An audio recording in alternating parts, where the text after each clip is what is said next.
Het is 20 april. Dit is de podcast. Mij aan tafel ooit Heerenveen-trainer Kees van Wonderen. Kees, de laatste keer, dus toen je ziet, toen zou het ook correct voor de uitsturing niet te lief voor me zijn, hè? Denk je er nou weer zo over? Ja. Ja? Ja. Roelof, ben je een beetje leer van Kees? Ik heb voorzitterspet afgedaan. We gaan het keihard oppakken. Ja. Willem, hoe zit het erin? Nou, dan jou ook een beetje het zin weg van Roelof, dan ben ik wat lever. Ja, Geert? Ja, als ik sympathie voor iemand heb, dan kan ik maar niet boos op hem worden. In elk geval hebben we weer een heel soort te bepraten, jongens, in een grootvolle nagelnije oorlevering van de Sportcast.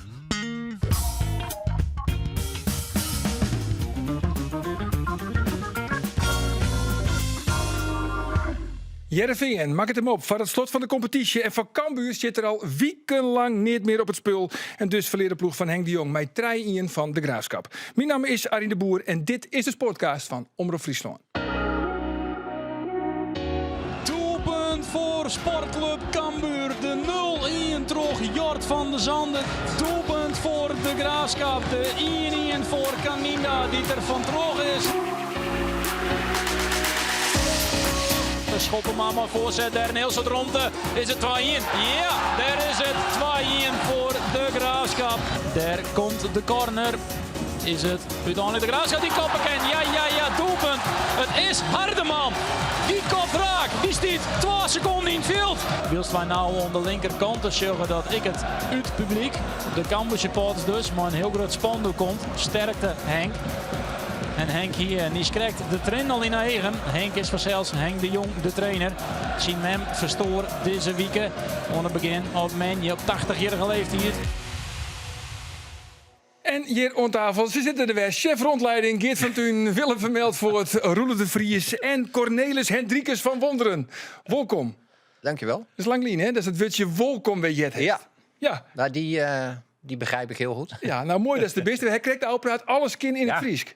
Ja, maar dat wil niet zeggen dat ik misschien af en toe vraag om wat bedoel je daar precies mee. Tot nu toe kan ik het allemaal volgen. Oké, nou ja, je hebt geluk, wij spreken ook Nederlands. Ja. Ja, dus, maar heeft de Frieske taal een beetje mist? Ja, ik vind het een leuke taal. En wat ik al zei, ik zou willen dat ik het wat meer machtig zou zijn. Ook in die periode dat je daar bent. Hè. Dat is toch... Je wil je graag wat aanpassen ook als je werkt in een omgeving. In dit geval de Friese taal. Maar ja, goed, daar moet je echt mee opgevoed zijn. Dat moet in je... Hoe zeg je dat? Wat in die bloed zitten. Ja, DNA precies. zitten. In je DNA zitten. Ja, maar het is sowieso knap. Dat is dit alweer een goed volgje kist. Ja. Alleen wel een hoeren weer even, Sjen. Nou, dat is ik zei. Heeft de Roelof ik mist? Zeker. Ja. Ja, zeker. Kan Ja. dus wel. Ja. Kan dus wel. Ja. Hey, jongens, het oude Stel er even weekend. meer over. Nee. Dat gaan we zo doen. Gaan we zo doen. Het oude weekend hebben we natuurlijk al naar de bekerfinales, jongens. NEC tegen AZ. Maar dan kon het meeste brein Jan Sieriksma van Bedaard Ja, uit AZ natuurlijk woen. Ja, dat vond ik echt tof. Ja, toch? Nou heeft het een heel soort woen. Kees, daar is de UEFA Cup woen, daar is de landstitel met Feyenoord woen, daar is de Johan Cruijffschaal woen, als trainer, Europees kampioen met de onderzontje. Maar nooit de beker. Hoe serieus naam stoot de beker? Promotie met Go Ahead. Ook nog Handhaving met Go Ahead. Dat sommen nog even alles op. Dat waren ook prestaties. handhaving met Heerenveen. Handhaving met Heerenveen. Hoe zeg je dat? Play-offs. Play-offs, halve Play-offs finale, Twente te sterk. Maar nooit Ja. de beker. Nee, in mijn zeg maar tweede jaar Go Ahead, toen kwamen we tot de halve finale, moesten we thuis tegen PSV. Dat was een geweldige wedstrijd. Alleen toen was PSV net wat beter dan wij. Anders hadden we ook in die finale gestaan. Als speler heeft het trouwens wel in de finale staan. Ja, ik heb een aantal keren... 1 keer bij NEC, dat was in mijn laatste jaar NEC. In 94 toen stonden we in de finale tegen Feyenoord in de Kuip. Ja. Toen win je hem in de eerste divisie. Win je hem toen. Toen waren we eerste divisieploeg. En wij wonnen toen in de halve finale van Ajax in de Meer. Dat was eigenlijk ongekend als eerste divisieclubje. Ja, doelpuntenmakker. Geert, man van de historie. Nee, deze weet ik niet. Ulenbeek. Nee. Ulrich Kruden. Kees Lok? Kees Lok te Kees winnen, Lok? heel goed. Ja, Kees Lok. Ja. Quizvraagje. Maar goed, wat is er nog een quizvraagje? NEC, wie doet dus een ploeg uit de eerste divisie? Die het in de Ja. bekerfinale stier. Ja. Welke ploeg wie daarvoor stier in de bekerfinale? Juist, ja. Die daarvoor. Als eerste divisieclub. Ja, als eerste divisieclub. Het jaar daarvoor? Ja? Oh, Welk jaar was het? Nee. Wanneer stond jij er? ja, Bij 94. Dat is net 94. Geert, dat was het maar wel. Ja, Jereveen. Ja, natuurlijk. dat is Jereveen. de vraag. Ja, Jereveen. En Jereveen is, ja, een beetje, het klinkt misschien een beetje raar, maar Jereveen is natuurlijk wel de reden waarom de bekerfinale nou best een succes is qua supporters rondtaan. Omdat in Jongetje trein toch er, wat wie het, 250 bussen naar de Kuip te gong. En daarvoor wie de bekerfinale totaal net interessant. Nee. Er werd zelfs een keer in Tilburg georganiseerd, de bekerfinale. Ik kan nog Bielen herinneren je van een half lege Kuip. Ja, klopt. En daarna begon het weer wat te lippen. Ik weet niet of dat bij die finale toen in 94, ik was zo Maar weer even- dat maar de in- Kuip vol ziet. Ja, die was wel vol. Die Ja. was wel vol. Ja, maar het was natuurlijk, wij waren natuurlijk een wat kleiner clubje. Er waren wat minder supporters. Het merendeel in de Kuip was toen van Feyenoord. Dus dat Nou, verschilt wel. hier weer net een Fries meer in de provincie te vinden, Kees. In de laatste had het luchtduur dat weer al je keurig. Ja, Ze zeker. zitten al hier in Rotterdam. En daar werd het zagerijn om een bekerfinale echt voor te spelen. Maar als geweldig ultiem moment natuurlijk voor Sportclub Heerenveen. Dat ze wisselden shirts na afloop. Dus de huldiging komt. En toen stond Ajax in Heerenveen shirts. Sponsoring, dankjewel. Ja. Op het hoogste plek. Dat is ontzettend kwalijk genomen later. ja. Want jullie staan in de verkeerde shirts, Ja. jongens. Daarvoor Unibint. hier niet van Bataviajet. Nee, Unibint. Betalen. Of Unibint? Ja, Unibint. Unibint. Maar dat was- Unibint beter. Ik weet ook, die wedstrijd herinner je ook nog als een reclame voor het voetbal. Dat was een geweldig spektakel. Hè? Dus Dus dat, 6-2 voor Ajax. ja. En Erik Rechthoff scoorde Ja. voor Heerenveen. Maar wie maakte het laatste doelpunt? Weet je dat nog? Nee.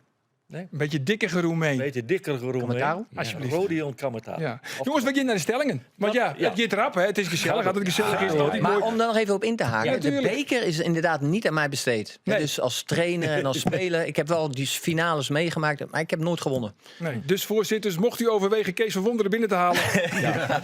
Zorg dat je de beker Ik wint. kan me nog herinneren, Vitesse uit, 8e finales, Vitesse is die laatste, Vitesse Jereveen. En Ja. toen werd correct daarvoor werd Ja. Ajax dus keer toch Hercules. En dit werd toch nog in nou gaat het gebeuren. En toen werd Jereveen dus kekelen. En toen interviewde ik Kees en toen zei ik, Kees, wat is dit slecht of iets in die trend? En dan vond ik, ja, bewonderenswaardig dat een trainer bij mij nog nooit die. En toen appte hij de volgende dag, want hij vond het in het interview helemaal niet slecht. En toen appte hij de volgende dag van, Roelof, je had toch wel gelijk, was heel slecht. Ja. Kun je dat nog herinneren? Ja. En houdt- dat klopt, want als trainer heb je soms een ander beeld. Hè. Je bent zo aan het voorbereiden op zo'n wedstrijd met een plan. En dat zie je voor je ogen terug. En dan denk je, nou, ik heb best goede dingen gezien. tuurlijk. Ja. En dan denk je van, nou, ik vond het best.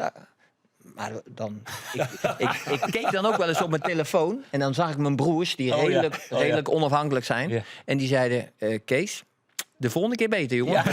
Niet best. Dan dacht ik, oh god. En je broers zijn altijd gelijk. Jongens, we beginnen naar de stellingen. Roelof, van Jereveen is het winnen van de KNVB-beker mooier als het helien van Europees voetbal. Zeker. Ja. Ja. Geert, Vriendenwieke, Zuiderstoot, dat de komst dat Mark Diemers bij Cambuur bloot 95% is. Denk je er nog altijd zo hoor? Nee, ik dacht dat toen eigenlijk al net. Maar ik denk Maar dan was het maar gewoon. Maar ik denk dat er hier toch in het Ja. Ik zei het weer, ja. Ja, natuurlijk, ja. Willem, bij het eerbetoon onder mem van Henk de Jong, hier ik zelf ook de trend in 9. Nou, de viel is wel in het stadion wat die is. Zelf Nee, dat is niet de net vraag, hè? negen, Dat is niet de maar, vraag, hè? Doe net, Ja, nog zelf net. Vraag Nee, wie nee, bij oké. wat die, hè?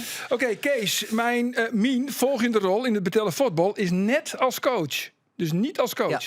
Ja. Roelof, zonder Kees van Wonderen, wie Andries Noppert nou net een van de best betelde reservekeepers van West-Europa. Ja, feitelijk juist. Dus ja. Ja, oké. Krijgt er ook iedere maand nog een bijdrage van. Geert, als chef rondleiding heb ik intussen ook al een peteerhond met de nieuwe trainer Johan Plat. Nee, joh, nee. Nog altijd net? Nee, hij is nog niet geweest. We hebben het Tizi hebben wij vergaderen. Hij kwam net. ik vind dat onvoorstelbaar. Zeer Ja, ik vind dat teleurstellend. echt Ik zeg net alleen nog nee, maar ik teleurstellend. Zeg ik. mag ja, erbij. ik vind- Dat mag ik er vind- 2-0 achter. Mag er Ja. echt absoluut bij. Dat is wel de eerste die je door. Ja, Willem. dat denk ik mij wel, ja. Ik ben blij dat het seizoen aan ze voorbij is. Want na de promotie van Cambuur vind ik er niet meer aan. Ja, Ja. En de laatste is dat voor Kees. Komt-ie, Kees.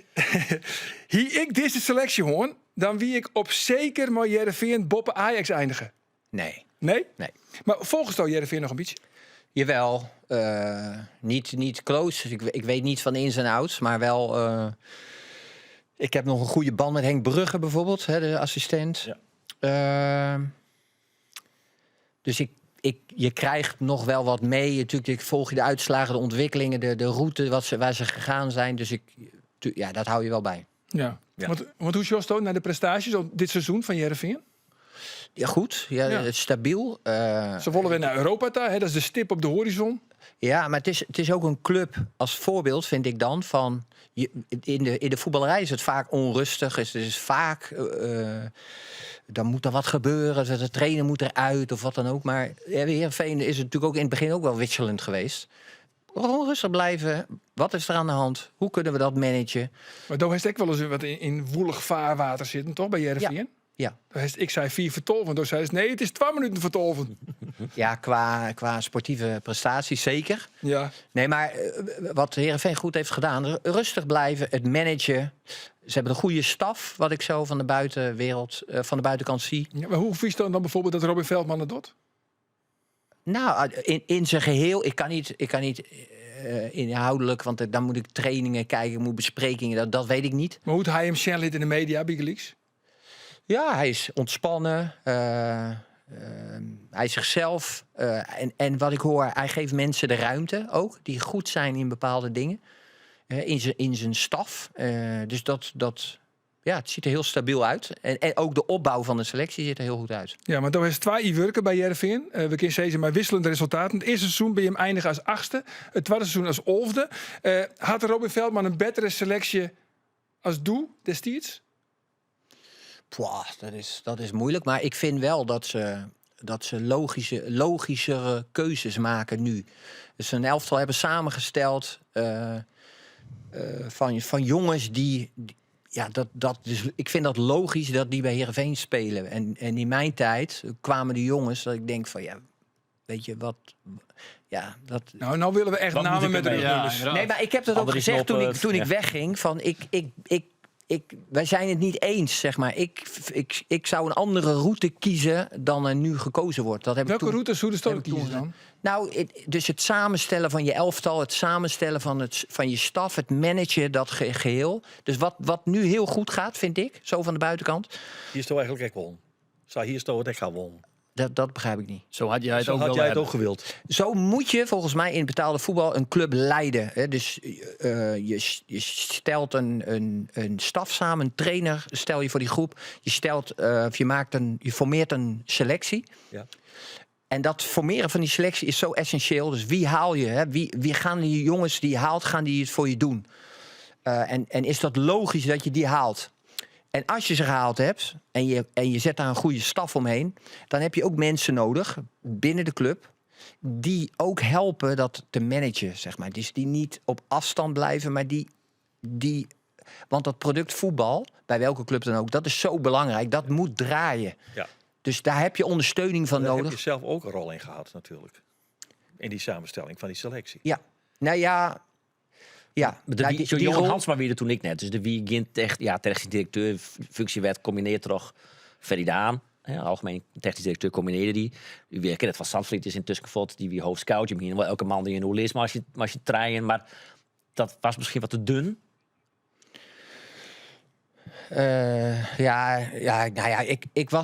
Kijk, dat heb ik toen ook gezegd. Ik was kritisch op hoe het elftal werd samengesteld en hoe je samen dat proces begeleidde toen. Daar was ik kritisch op. Daarom wilde ik ook niet blijven. Los van of Heerenveen dat wilde, maar uiteindelijk hebben we samen besloten, we gaan niet verder.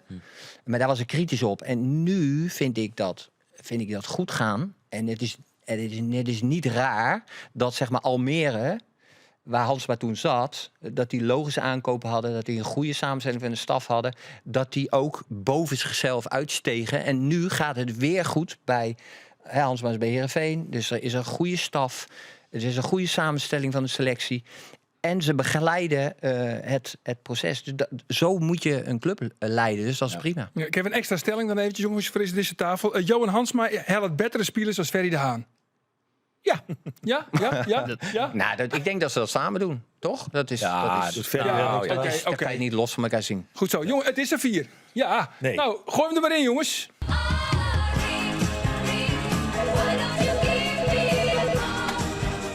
Omroep Friesland. Waar heb ik aan de telefoon?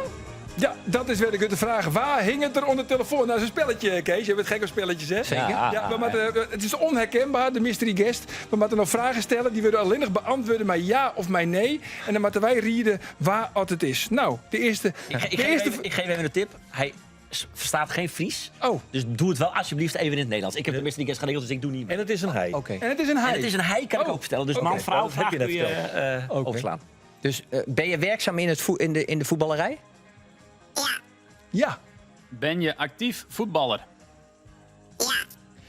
Ben je actief bij een van de Friese betaalde voetbalorganisaties? Heb je wel gevoetbald bij Heerenveen? Ja, dan weet ik het al. Nou, nu al. Daily Sinkgraven. Nee. Dely Sinkgraven, nee. Ja, omdat Heerenveen tegen Fortuna moet. Oh, ja, Nee. dat was logisch. Nee. We gaan nog een rondje, Kees. Was jij aanvaller? Oh, hij kan wel ver. Ben jij toevallig net gepromoveerd naar de Premier League? Oh, Ja! Is dit Milan van Ewijk? mooi man. Ja, Milan van Ewijk. Zo. Ja, klasse. Ja, Respect. Ja. Toch ook ex-Cambuur, of niet dan? Ja. ook nog. Ja. Hoeveel minuten heb je ook alweer voor Cambuur gespeeld, Milan? Niet heel veel. Nee, 0 volgens mij, wel geteld. Gefeliciteerd, Milan. Ja, geweldig. gefeliciteerd. Super. Ja, dank jullie wel. Ik waardeer het. Ja, nee, hartstikke goed, man. Gaat de Premier League in. Ja. Nou moet je echt gaan rennen. Jij hebt hem nog getraind? Ja, Had jij gedacht, daar zit een potentiële Premier League speler in? Ja. Zo, kijk. Echt waar? Ja. Ik Maar heb nooit vertel begrepen- eventjes, Nou ja, Milan. Vertel even, Milan. Hoe gaat het met je? Ja, goed. Een beetje onwerkelijk nog dat we de Premier League ingaan. Maar ja, job is nog finished. We hebben nog 3 wedstrijden te gaan waarbij we bij de volgende wedstrijd kampioen kunnen worden. Dus het is nog spannend. Ja, dat zeiden ze in Leeuwarden ook. Hè? We gaan ook nog voor het kampioenschap. En dat ging toen vaak mis. Maar jullie gaan er wel echt voor? Ja, groot voorstel. Ja, zeker. Wij hebben in principe aan 1 punt volgens mij genoeg uit 3 wedstrijden. Als ik Ja. het goed Dat heb. gaat lukken. Dus dat gaat wel lukken. Ja, dus Jullie zijn er afgelopen vrijdag gepromoveerd, hè, definitief. Bij Blackburn Rovers uit. Hoe Ja. was dat feest?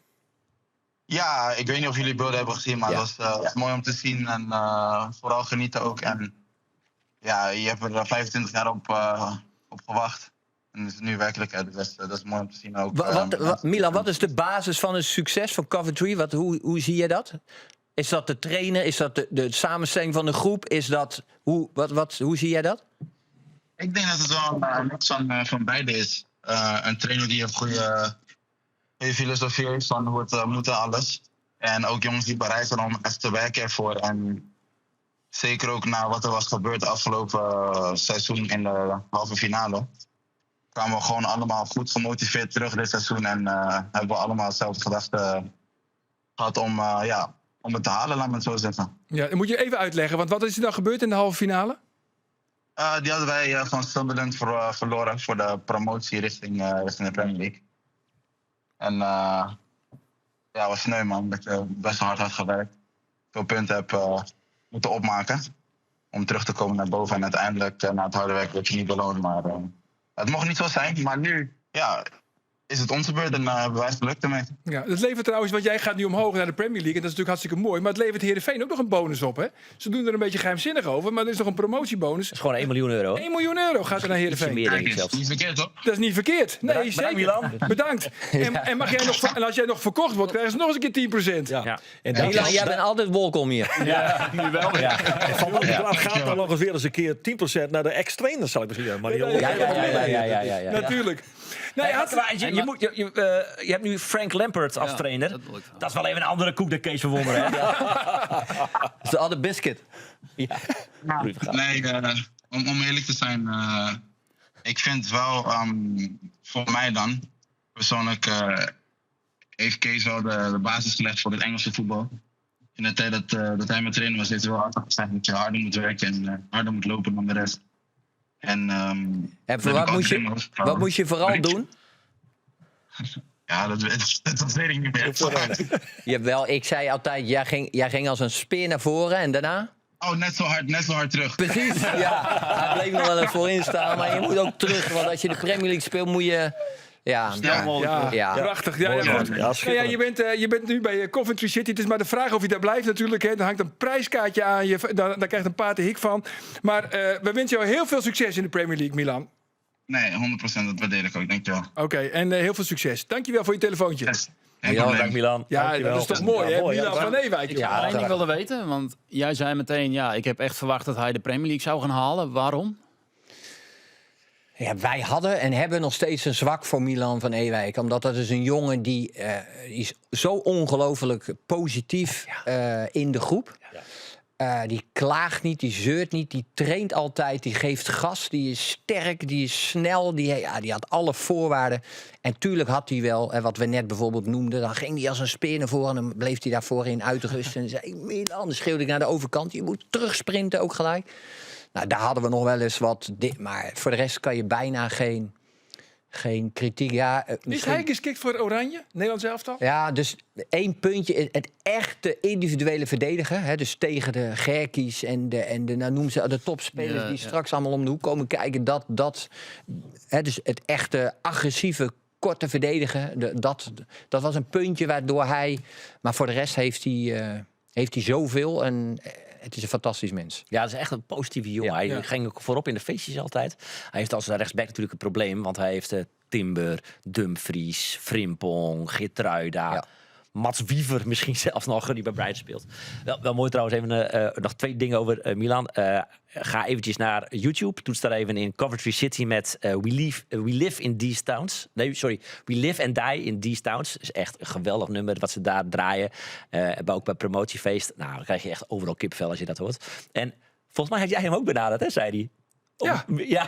Maar ik wist net dat het het goede noemer nog wie. Nee. Dus ik vreeg hem, joh, want hij reageert net zo vaak. Ik zei, is dit nog altijd het goede noemer van Milan van Ewijk? Want ik dacht van, het is misschien wel leuk om hem te regelen als mystery guest. En hij reageerde net. Ik denk, wat een eikel, jongen, die week. Ja, dat is dus grappig, want ik appte hem dus van... Wij wisten het van elkaar niet, want we probeerden wel eens vaker een mystery guest. En nou ja, oké, wat moet je natuurlijk niet van elkaar weten. Dus ik had hem ook geappt. En toen zei hij, oh ja, Arjen had me ook nog geappt. Dus die stuurde het appje voor jou door aan mij. Ik zei, oké, weet je wat we doen? Reageer even niet op Arjen, want dat doen we jou als mystery guest. Ja, Nou ja. dus nou goed. Mooi uit. Hartstikke goed. Nou ja, nog even een vraag over Heerenveen. Wat vies je op dit stuit? Leuke spelers om naar te zien bij Heerenveen? Trensko vind ik een interessante speler met zijn linkerbeen aan de rechterkant. Wat vind je concreet? Overeem. Ja, Overeem. Maar wat vind je van Rivera? Ja, die vind ik nog wat wisselvallig. Dat is wel een creatieve speler aan de buitenkant. Ja. Maar wij hadden Saroui. Dat niveau, dat was niveau hoger, hoor. Dat was echt iets bijzonders, zeg maar. Ja. Toch speelt hij niet zoveel bij Lille. Nee, maar dat is het jammere van Osame, is dat die, zeg maar... Dat zit een beetje in zijn karakter, zeg maar. Dus het altijd de beste willen zijn. Het altijd. Dus de beste zijn in Heerenveen, maar dan nog de ambitie hebben om de allerbeste te zijn bij Noorwegen of bij Lille nu. Dat op een gegeven moment is het dan vindt hij het, zeg maar, genoeg. Of dat is het enige jammere. Ik zei altijd tegen hem, ik vind jou de beste aanvaller, maar ook de beste verdediger. Want hij kon verschrikkelijk goed verdedigen als hij het wilde. Nou ja, dus dat had hij in het begin heel erg, het eerste half jaar. En toen werd het zeg maar... Hield hij het wat minder. Werd minder. Ja. Jongens, ik had 2 kaarten van de kraker Heerenveen en Fortuna Sittard. Jongen. En dan kunnen mensen altijd, dan hebben we een quizvraag en dan kunnen mensen daarop reageren. En we hebben natuurlijk de chef, net alleen de chef rondleiding, maar echt chef quiz. En de vraag hier is bij Fortuna, want Heerenveen speelt dus in Fortuna, spelen 2 oud Heerenveen spelers, Alain Halilovic en ik nog Deli Sinkgraven. Maar er is ook nog een verdediger dat Kees mij werken heeft. En die speelt het nou bij Fortuna Sittard en het is ook bij Heerenveen spelen. Vrienden en vriendinnen, er is dus een verdediger die speelt bij Fortuna Sittard. Die had ik bij Heerenveen spelen, onder Kees van Wonderen. Het is zo simpel, wij willen gewoon weten, waar is dat? Even meten, sport@omroepfriesland.nl, naam erbij, adres erbij, geen telefoonnummer. En waar weet Kees Stout 2 kaarten winnen voor die werkelijk fantastische wedstrijd tussen Sportclub Heerenveen en Fortuna Sittard. Is komende steun, begint om kwartier voor zo'n. Hartstikke fijn. Willem, van Cambuur zit het seizoen er haast op. Ja.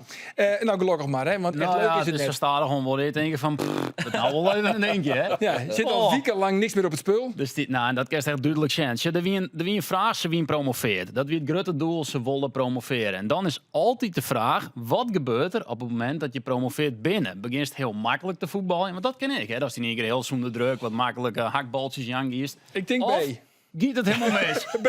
Ja, nee, maar geen voorbij. Het ging helemaal mis. Maar dat moet dan ik zijn worden. Dan kerst dus ik was wat focus doch maar die ploeg. Want dan ben ik wel mensen die zeggen, ja, dit is dus het niveau van Cambuur. En misschien has het heel hier omdat ze een soort vertrouwen krijgen, omdat ze er goed in zitten. Dat ze daarom juist een beetje boppen kennen presteerd hebben. Maar ik kan wel duidelijk zeggen dat het antwoord B is. Want het is nou echt als een kaartenhuis in een stad. Ja, maar er is ook een reden voor. Ja, ik denk Toch, want het rommelt. Het rommelt bij Cambuur. Nou ja, de focus is sowieso vol. Dat is natuurlijk al überhaupt een... Dat is geen rommel. een ding. Nou ja, dat is in principe is dat een beetje rommelig natuurlijk. Vertel over de rommel. Ja. Nou, Nee, ik help je even. ja, maar Do heeft er helemaal doen, de ziek nadien natuurlijk. Of wat ik het vertellen? Nou, dat mag maar ik. Nee, er is wat gedoog over het feit dat er een assistent trainer die beloofd is om de RH-trainer te worden. Edwin de Graaf. En die nou ja, daar is hij op onluts. En Cambuur had ik lang zocht om die als assistent-trainer voor de groep te krijgen. Die op de termijn Henk de Jong opvolgen koer. Dat is dat zijn toch Lars Lamboy. Nou, is die dus ophouden Henk de Jong. Dus dan verwacht je, wat wij ik dachten, dan wordt Edwin de Graaf natuurlijk de nieuwe trainer. Of hij is in elk geval kandidaat. Of hij is in elk geval kandidaat. En als, De geruchten gaan dat hij vregen is om Henk de Jong op te volgen. We weten dat zeker wat zij is. En die jongens maar wel helemaal uit. Ja. ja. Nou, En ja, voor mij heb ik het al een beetje eerder geschetst. Maar dat Maar toch het gewoon nog een keer. Ja, kunnen we ze doen het het schelen. nog een keer. Zo, Johan Plat werd het nieuwe trainer bij Cambuur. Edwin de Graaf, Johan Plat had werken met Dick Schreuder als assistent-trainer bij PEC Zwolle en letterlijk bij Castellon. Dick Schreuder is online bij Castellon wanneer hij Johan Plat het oernam had van Dick Schreuder. Daar zit, ik weet niet of er nog steeds wrijving zit. Ik zie Kees ja knikken.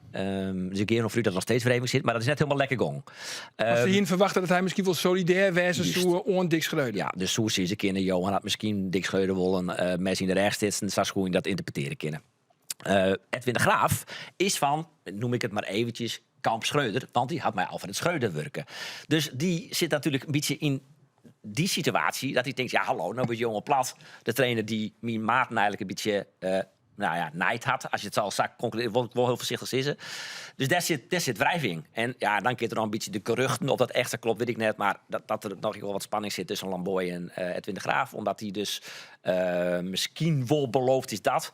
nou ja, het is natuurlijk zo dat we heel lang het geval. Cambuur zocht heel lang een assistent die het Henk de Jong op termijn opvolgen zou. Dat is jarenlang, maar dat is het idee West. Dat Henk de Jong ophoudt en maar er hier nou in zijn kaart staan die het uiteindelijk optreden kan, had Henk de Jong voortgiet. En ik de goede papieren net. Dus had Josan naar de club hellen worden en Henk de Jong giet voort, ja, dan is het natuurlijk wel logisch dat je in je plezier denken dat jou dan degene worden die voor de groep komen. Behalve als je daar geen vertrouwen in hebt. En dat je denkt dat er een andere kandidaat is die beter is. Dat zou kennen. Ja, dat zeker. Dat zou Ja, maar kennen. dat moet wel. Want als je, als je intern ziet, we hebben vertrouwen in dat een nieuwe hoofdtrainer is, dan heb je die al in huis. Dan hoef je ook niet een ander te zoeken. Dus. Maar, daarom zeg, maar ik zeg, dat zou dus kennen dat vertrouwen er net is.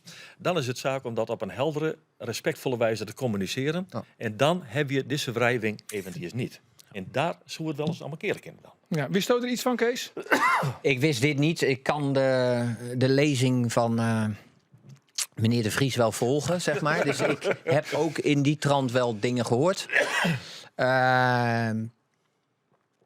Maar ik denk dat als je intern werkt met de trainer waarvan je denkt dat gaat de opvolger worden. En je ziet, ja, maar dat gaat hem niet worden. Dan moet je inderdaad rond de tafel en dan zeg je, joh, dat was het idee. We vinden je daar en daar goed in, maar daar niet. Dus wij gaan een andere... Dan leg je het uit en dan kan je een hoop Dan is er oren nog wel voorkomen. frustratie, maar dan ben je er op een volstrekt open manier mee bezig geweest. Ja, En wees wij eerlijk. weten denk ik niet of Ik dat weet niet of- gebeurd is. Ik weet niet of dat gebeurd is. Dat weet ik niet. Nee, dat is belangrijk. Het zou best jongens, kunnen. Nee. Maar in de voetballerij kan het best zijn dat dat niet gebeurd is. Ik sluit dat ook niet uit, Kees. Hey, jongens, want de wedstrijd Willemtje in de Graafschap, daar kunnen we kwart over wezen, hè? Dat is Ja, dat niks. is maar één verhaal. De wedstrijd zelf wie neert. Het verhaal wie vanzelfs de sterren van de mem van Henk de Jong. Dat het als de sluier de hele week op Henk hong en de supporters. En op het moment dat hij naar de Graafschap hier, zijn oude club, werd hem mooi promoveerd en degradeerd is. Die hier op een gegeven moment een spandoek, een groot spandoek, met Henk en familie gecondoleerd en heel veel sterkte. En letterlijk de supporters van Cambuur. Dus dat wie het verhaal van Henk de Jong zelfs en ik het verhaal van de wedstrijd. Ja, zullen we even jaren naar Henk de Jong? Ze is in een rollercoaster. Hè? Vanmorgen stond ik nog bij mijn memke en ik heb maar verteld dat ik heen ging. En nu maak ik dit al in mij. En dat is ik voor mijn familie fantastisch. Hè? En uw eigen supporters, hè? Mijn eigen supporters van Cambuur. Nou, ik geweldig, hè? De hele wedstrijd. Ik zag goed achter is. Hè? Ja, en dan komt Doetinchem, de supporters hier. Geweldig om mij te matchen. Hè? Dat krijgt net iedereen. Hè? Ik ben daar echt super trots op. Echt dankbaar voor. Hè? En ik had die beide supporters kampen, dat die zo mooi met elkaar aan de gang. Dan denk ik, hey, sport verbroedert. Hè? En ik dan is er leed, klaar. En dat gaat dan om mijn memke. En die lieve Scott, maar die wordt 80 hier. Hè? Het is gelukkig geen band, of het is net een jong persoon. En, dus ik had er protest van, maar ik ben wel reëel. En als het dan dit gebeurt, dat jouwt je zo'n steun. Hè? Ja, dat zei Henk de Jong Ja. naar de wedstrijd in de Mooi Graafschap. Kijk naar de promotie van Cambuurtje in Emmen. Toen hingen we Simem nog even als mystery guest hier onder de telefoon. Ontzettend vrolijke vrouw. Hè, die dat eigenlijk ziet hem midden in het leven. En ze hier meerdere keren contact per dag hingen ze wel met elkaar, Henk en Simem. En ze had één keer, dat vertelde Henk, één keer per ongeluk tijdens de wedstrijd. Bellen Simem. Wat wie nou het geval is, hier is een alarmknop. Als je wat ouder bent, dan heb je een alarmknop op. En nou, als je daarop drukt, dan gaat automatisch de telefoon. Maar ja, bij Henk per ongeluk tijdens de wedstrijd heb je druk ontcoachen. Hier is Simem onder de telefoon. Nou, toen heeft ze maar besloten dat René, broer René of de zus, dat die dan steeds maar telefoon krijgt als zij op die knop drukt. Ik vond dit wel heel mooi trouwens, want Henk wie dus ik en waarom bij de Graafschap. En dat vernam dan ik wel, die kwam ik daar de parsen rond en alles ben. Dus die ging ik al die journalisten. Hoi Henk, hey, hoe is het? En dat is wel echt uniek. Dat zit er in de parsen rond en dan komt de trainer even binnen erin en die komt hem nog voorstellen. En Dat is uniek. Dan begint ik al een beetje op Henk de Jong te ja, maar liedje. dat is in het hele seizoen dat ik het volg dan net gebeurt. Dus in principe is dat wel uniek. Ja, dat is uniek. Ja, Ja, dat is die keer uniek. baten is het uniek. Ik kan me nog herinneren dat Henk trainer wie waren was zijn boys. Toen heb ik een keer een hele dag met mijn paardwest. En toen joeg ik nog spinningles maar in het bewegingscentrum van René. En dat was natuurlijk een hele oren levensfase. Dat wie 15, maar misschien wel 20 jaar lang. En dan kwam ik in dat bewegingscentrum maar om zo'n oren. En daar stien hij te mem, Pier en Sjoukje de Jong, ik al. En ik skint te matchen en te helpen in dat bewegingscentrum. En nou, dan vreeg ik even, mag je me even een vraag stellen hoe Henk is als zoon en wat je me vindt als trainer. Nou, mem zou door dat maar Pier. Maar toen praat ik wel even verder. En de straalde, safvolle krutskens, zoveel trotsheid straalde er van die mem. Dat ik toen al zei van, dat is zo mooi om te zien, die liefde tussen de mem en de zoon. Dus Ja, nou ja, goed, doet zij een mystery mooi. guest, wie het ook heel duidelijk te zien bij Henk hier aan tafel. mooi. Kees, dat was eigenlijk altijd in verband gebracht met Feyenoord. Ja. Altijd. Gek, hè? Hoe vaak is daar de vraag van het stelt, Kees, wanneer was je trainer van Feyenoord? Ja, heel vaak. Ja, en zei het nog voor de allerlaatste keer, dat is net iets wat je ambieert. Klopt, ja. Nee, ik heb niet de ambitie om trainer bij Feyenoord te worden of te zijn. Maar dat is wel benaderd om technisch directeur te worden. Ja, dat wel. Er zijn ook gesprekken geweest om zo'n rol te vervullen. Maar ook tijdens mijn carrière, zeg maar, kwam dat ook altijd voorbij. En zeker als de prestaties wat beter waren, of je kwam in een positieve periode, dan Dus net tijdens Jereveen, zeg maar.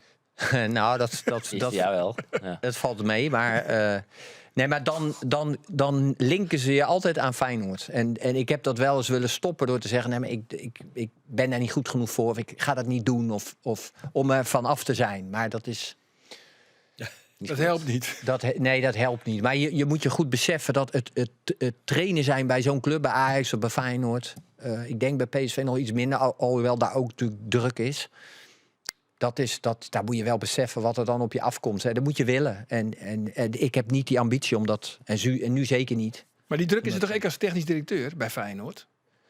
Ja, Of minder? Heb je ook druk. Ja, heb je ook druk, zeker. Ja. Ja. Er was iets in die gesprekken waarvan het uiteindelijk gevoel niet helemaal goed was. Of helemaal niet goed was, dat weet ik ook eigenlijk Nee, niet. dat klopt. Dat klopt. Ik vind als je gaat werken, waar we het net over hadden met de mensen die daarover gaan. Het samenstellen van de groep, het samenstellen van de staf, het begeleiden van dat geheel.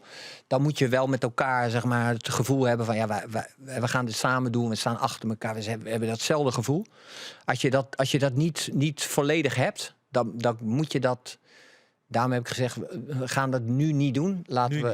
Nu niet doen. Laten we dat vooruitschuiven. Want het is nu de fase waarin Feyenoord zat. 10 wedstrijden voor het einde. Waar zat, Kees, het gevoel, dit is het net niet? Waar kun je dat Nee, preciseren? dat zijn gesprekken die je inhoudelijk hebt. Daar ga ik niet weet ik vind al dat ik het wel al het een en ander zeg. Dat als je gesprekken hebt met elkaar om dat te gaan doen. En dat is En het gaat nogmaals niet eens zozeer om de druk. Ik heb de druk niet zo als too much ervaren. Het gaat er veel meer om de werkethos, wat het vraagt. Dus je bent dag en nacht. Mensen vragen wel eens aan mij, jij bent trainer, maar wat doe je dan de hele dag? Maar je bent dag en nacht ermee bezig. Ook op vrije dagen ben je wedstrijden van tegenstanders aan het kijken. Of je bent je eigen ploeg aan het analyseren. Of je bekijkt trainingsbeelden. Of je... Er ligt altijd werk. En bij Feyenoord is dat nog weer de overtreffende trap, zeg maar. Ja, maar de kwaliteitsjournalistiek zou het echt van... Dat stond net heel goed gewerkt. Je kiest mij Robin van Persie. Nou ja, dat was de volgende vraag. De man die hier... Ze rennen hier nog de Polonaise dat hij fort is. Ja. Van Persie. Ja. Van Persie was ook bij die gesprekken, heb ik begrepen, hè? Die jullie gevoerd hebben bij Feyenoord. Ja, we hebben daar met de betrokkenen over gesproken. Ja. Dennis de Kloeze, Robin van Persie en jij. Ja. En jij, ja. Ja. Oké, en Van Persie natuurlijk heel goed. Ja, maar je hebt UEFA Cup met hem gewonnen. Ja.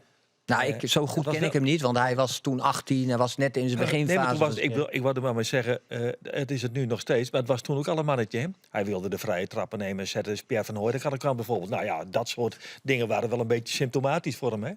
Dat klopt, maar je kan ook daar heel veel respect voor hebben. Voor de manier. Hij is naar Arsenal gegaan en hij heeft zich helemaal opgewerkt. Fantastische carrière, Kees. Tot een topspeler in de Premier League. Geweldige. Nederlands elftal, dus dat is ook... Ja, allemaal goed. Ik ben er wel eens tegengekomen in Engeland, ook bij Arsenal. En toen deed ik ook zo van... heel knap wat jij gedaan hebt. En ook de filmpjes die je wel ziet over hem. Hè, dus waarin hij zegt, hoe heeft hij dat nou gedaan? Hè? Ja. Dus door zijn doelen te stellen. Ja. En dat is lerend vermogen. Maar dat heb je als trainer ook nodig. Je moet leren van dat wat je onderweg tegenkomt. En dat toepassen. En dan ga je weer verder. Dan is trainer zijn dus toch een ervaringsvak.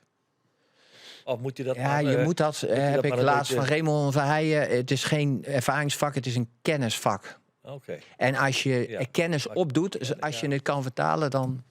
Ja, daar ben ik het wel mee eens. Toen ik hoorde dat er gesprekken waren tussen jou en Feyenoord om de rol van technisch directeur in te gaan vullen, toen dacht ik, ik weet niet of dit wel wat gaat worden.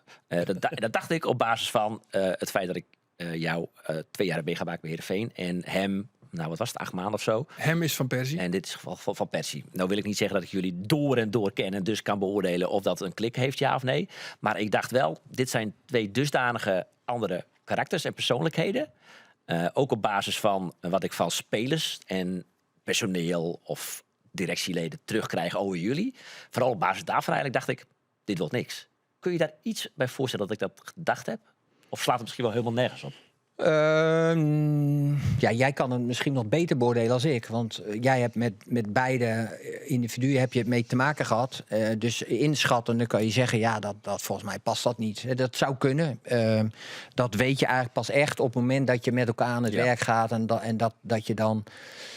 Dat samenwerken op het allerhoogste niveau, dat vraagt wel wat. Hè. Je hebt natuurlijk allebei je verantwoordelijkheden. En je moet dan kunnen geven, kunnen nemen, kunnen sturen, kunnen loslaten. Ook de juiste moment dingen naar je toe trekken. Dus dat vraagt best wel een hoop. En daar moet wel een klik zijn. Als dat er niet 100% is, dan is het de taak moeilijk genoeg om daarin te duiken. Zeg maar. 100% klik was er niet. Maar ik hoorde hem nog niet. Ja, je zei nu niet. Nu niet. Nee, dat dus vind ik wel. Feyenoord stond op dat moment 10 wedstrijden voor het einde te vechten voor die tweede plaats. Als er dan niet het volledige gevoel is met elkaar, Ja. toen zei ik van laten we dat nu niet doen, want het is... Dus dat interpreteer ik als misschien later wel. Ja, en de Dus in de zomer vraag ik me af, kan dat nog deze zomer dan? Dat zou kunnen. Kijk, de reden waarom ik positief ben over Feyenoord is dat ik heb daar 8 jaar gespeeld. Ik ben altijd heel kritisch geweest over het beleid van Feyenoord. Het samenstellen van de groep, zeg maar. Bij Feyenoord wordt altijd verwacht dat je bovenin meedoet. Het was altijd vechten, roeien met de riemen die we hadden. We hadden gewoon geen selectie die goed genoeg was om daaraan te voldoen. Op die 2 jaar rond de UEFA Cup na, toen hadden we wel een heel goed elftal. Ja. En toen stond ik ook op het veld van, wow, maar dit is nu zijn wij de baas 9 van de 10 keer waar we ook zijn. En dus na die kritische periode en de vraag kwam, zou jij daar wat voor voelen? Dacht ik, ik ben altijd kritisch geweest. Dit vind ik wel een moment om daar zelf dan een invulling aan te geven. Dus vandaar dat ik daar positief over was. En daarom zei ze aan het begin van deze uitzending van voorlopig, ik keer wel weer waarom, maar net als coach, maar misschien wel in een orenrol en misschien wel als technisch directeur bij Feyenoord. Ja. En misschien wel dit december. Ja, maar dat weet ik oprecht niet. Nee. Dat kan... Ja, maar dit knippen we uit en dit gaat viraal. Ja, natuurlijk. Dit handje, Dat weet je. Ja. Pas nou op. Ja. Pas nou op. Jongens, we hebben... Ja, want Ferry de Haan, die kist ook. En Ferry de Haan is net alleen nog algemeen directeur. Hij is een matige technisch manager. Weten we nog. Vind je dat? Nou ja, dat hebben we toch geconstateerd. Want Nee, dat hebben we niet Nee, hebben we geconstateerd. niet geconstateerd? Nee. Ga ik weer te kort door de bocht? Ja. Oh ja, heb ik een handje van. Maar wat kan Ferry nog meer heel goed? Ja. Sprookjes vertellen. Ja. Sprookjes vertellen. Ja, Ja, nou jongens, ja. gooi hem er maar in. Ferry's Fairy Tale. Ja.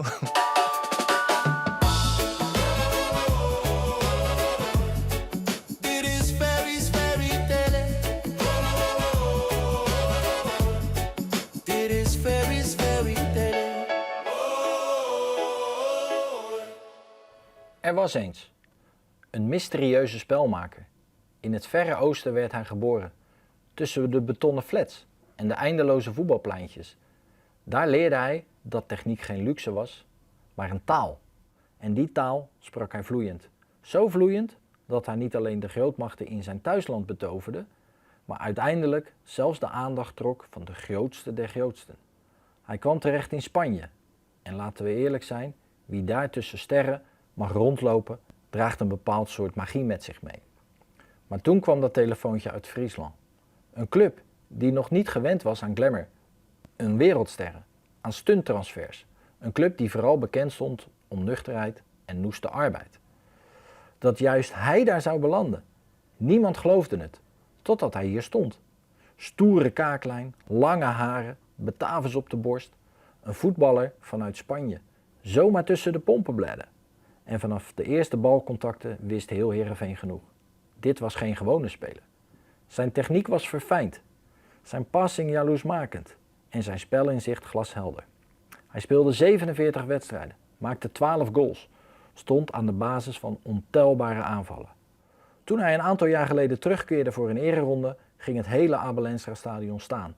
Voor hem, voor de kunstenaar die ooit onze club betoverde. Wie deze elegante maestro van het middenveld was? Dat mag jij raden. Ja, wat is dat een lightje? Ik zit daar eens dat etablissement in Grauwsteen. Of die ook Spaans of Sportigees sprak. Oh nee, dat wie Afonso Alves. Dat die bij de huldiging, of nee, dat wie het jubileum, 100 jaar Heerenveen. En ik wie live op de radio en ik hier vregen on Afonso Alves is natuurlijk een fenomeen. En die wie daarbij, maar die praat alleen nog maar Portugees. Ja. Maar Victor Elm, wie er ook, en die praten Spaans. Maar ik zei, nou kom erbij Victor, dan kunnen we live op de radio. Dus ik stelde een vraag, nou geen enkel probleem. Dus de heer Alves joeg een antwoord van ongeveer 30 seconden. Nou, ik zei Victor, wat zei hij? Nou, Victor, je geen idee. Geen idee. Maar waarom nou, Ferry de Haan, enig idee? Ja, wij hoorden hem hier al voorbij komen. Ja. Ik heb ook nog met hem gespeeld bij Feyenoord. Even de naam, jongens. Igor Koniev. Igor Koniev, ja, dat is correct en tevens juist. Want dat is een is toch mee voetballen, ja? Bij Feyenoord. Ja. Ja, bij NAC, hè? Wat had hij nog zitten? Nee, bij NAC niet. Nee, Nee. bij Feyenoord, wij speelden toen met hem in de spits en met Thomasson erachter. Dus we hadden iemand die steeds in de bal kwam, heel balvast was, open draaide, heel snel de idee had. En Thomasson ging erachter met zijn Na die diepgang. bekerfinale van Heerenveen. Toen was 97. het gedoe in 97. Ja, Rode SC. Met Rode SC. Die verloor Heerenveen met 4-2.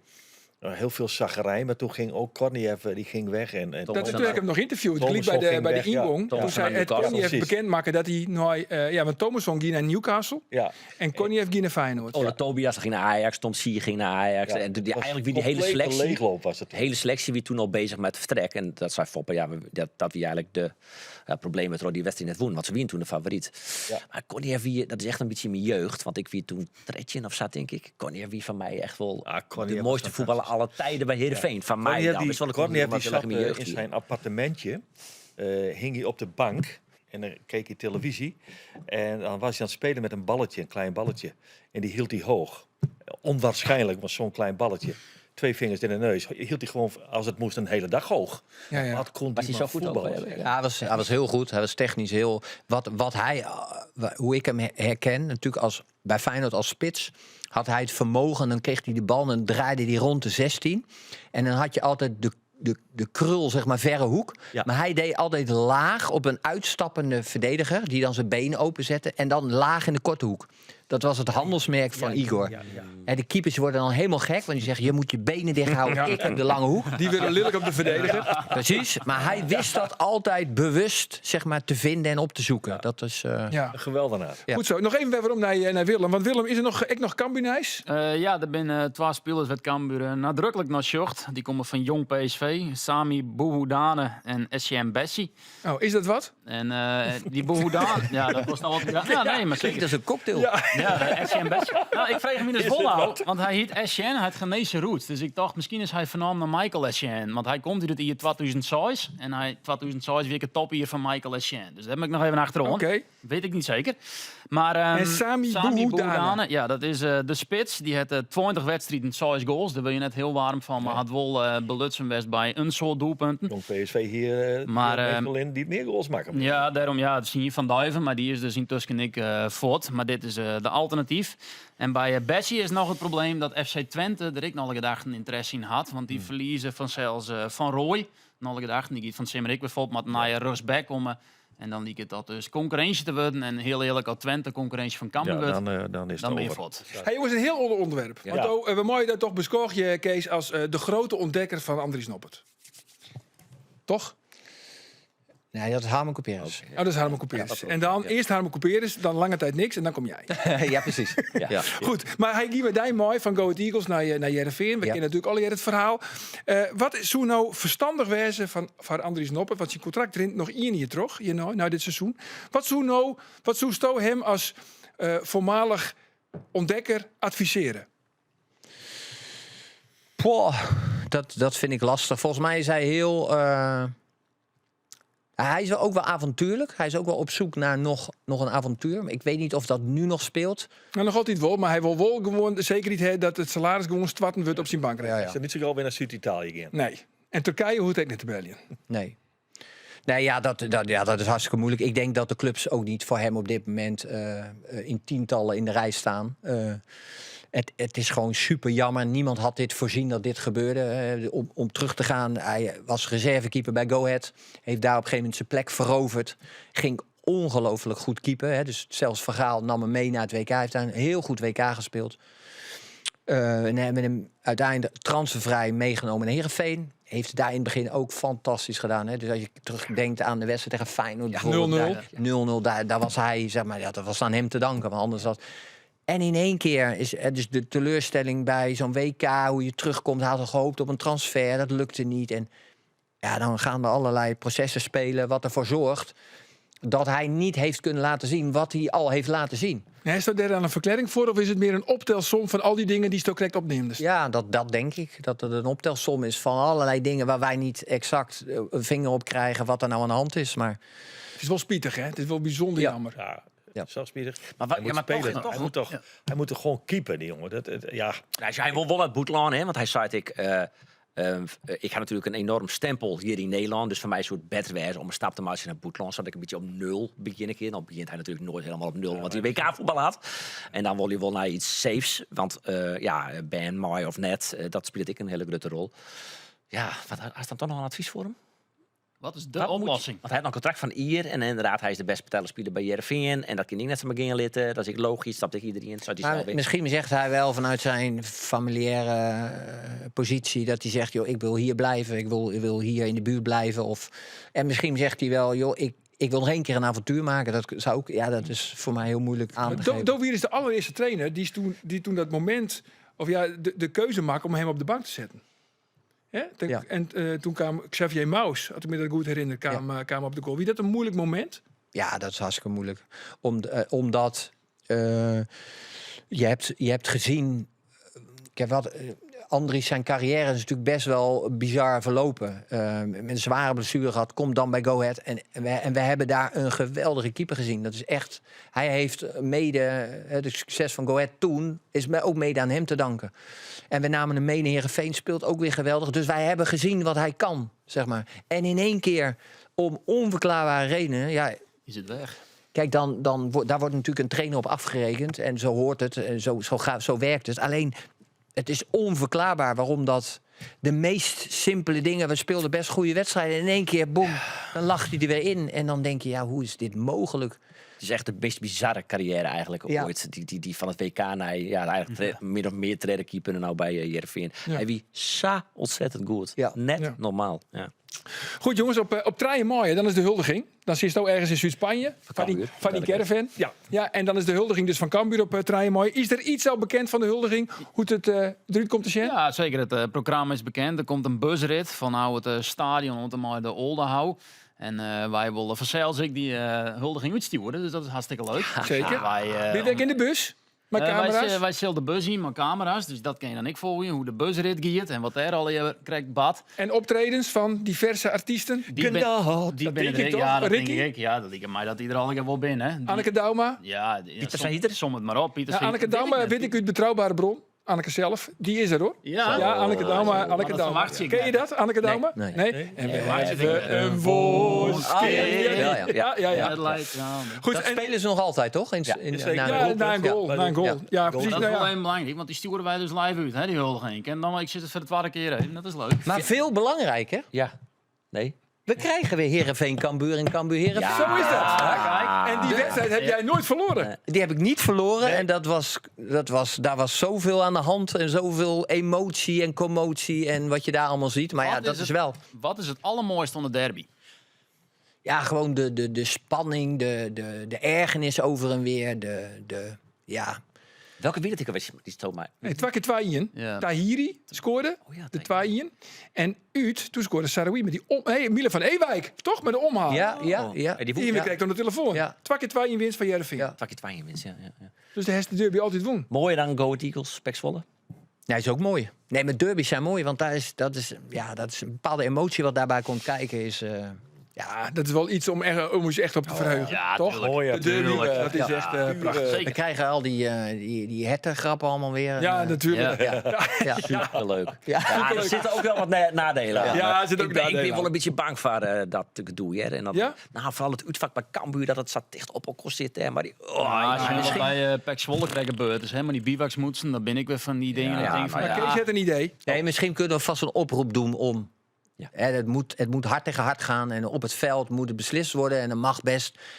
Maar laten we even ons het leuk hoofd erbij houden en leuk houden. En laten we hopen dat die twee ploegen ook aan elkaar gekoppeld blijven. Want dat maakt juist het bijzondere van het spelen tegen elkaar, zeg maar. Als de een nou op een lager niveau speelt, dan heb je dat allemaal niet. Nee, dat is zeker waar. Nou goed, dat is op Treien Mooi. Dan is de huldiging. Even daarvoor is ook nog Koningsdag. En de koning die komt. Nee. Tokkum. Oh ja? Ja, natuurlijk. Ja, er gaat ja. niks boven Oké. Tokkum. Ja, zeker. is hij al eens in Bennekom geweest? Hij is nog nooit in Dom maar. Bennekom. Daar ga je.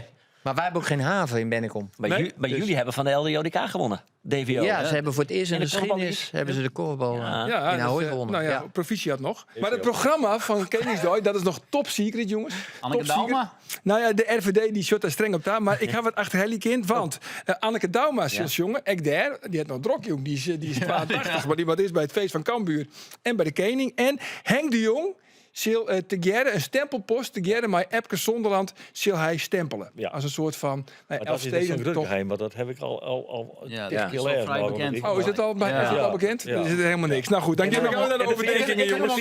Eerst de kast. Oh, de kast komt hek. Wat een slotact. Ja, maar dat is ik in Bij geheim. de Lang wie het molen van En Chuster. Ik hier trouwens ik nog een geheim. In de Naaiendij. Ja, die ja. Zo is het. Ik weet alleen niet of het een primeur is. Ik weet niet of de klok moet lopen. Nou, maar nee, maar lid maar Jerre. wat wie nou het geval? Ajax kan geen play-off spelen in een eigen stadion. Ja, dat is geen primeur. Nee. Dat is geen primeur. Harry Styles. Dus ze hebben een heel soort clubs bellen. Maar waar, wie net bekend. Dus bij mij ging de radar nou. Toen ze kan bellen haar. Want ze had zelfs Heracles Almelo bellen. Toen had ik even niet meer op Google Maps. Dan best jij er in Ljouwert. Als in Almelo of niet Amsterdam. Zo.